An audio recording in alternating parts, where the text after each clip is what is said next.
Hello from the New Hampshire Institute of Politics. I'm Tom Mannion. Today we have a very special guest with us, Father Benedict, a monk here at St. Anselm College. Today we'll be discussing a very important topic, one that's been on a lot of people's minds, the upcoming presidential election. So Father, thank you for joining us. You're welcome, Tom. Thank you. So, Catholics are going to have a big decision in less than 6 days. How should they go about it? You know, there's social issues, there's economic issues, there's issues that are in between. Both Democrat and Republicans certainly don't have all the answers, but how should Catholics in the end go about making a decision about which candidate to support, whether it's for president, for the Senate, or for governor? Well, I say two things. One is a more general statement, then I'll get to a more particular one.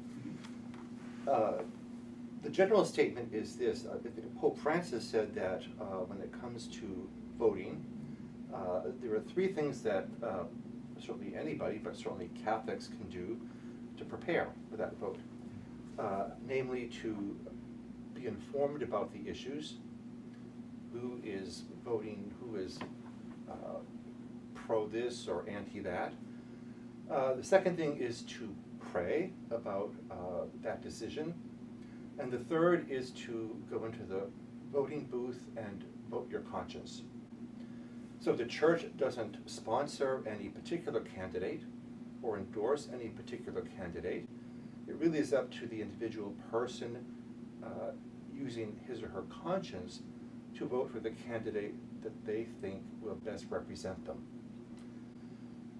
The more specific one is this. There are, as you know, a wide range of issues that economic issues, social issues, life issues, and these issues are not all the same. Some are non-negotiable and some are negotiable. The non-negotiable issues would be life issues. So for example, abortion and physician-assisted suicide and euthanasia. Those are not negotiable. They're always and everywhere wrong. Other issues that are certainly a topic of this particular election are same-sex marriage.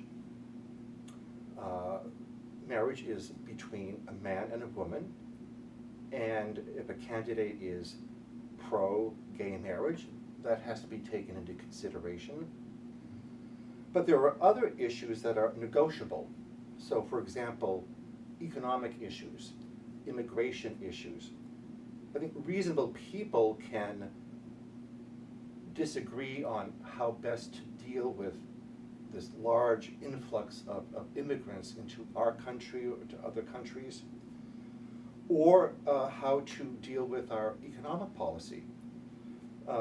So, for example, the Democrats are typically big government, big taxes, big spending, whereas the Republicans favor a growth in business, and so reasonable people can disagree or agree on those issues. Well, thank you, Father, for coming on. Oh, hey, my pleasure.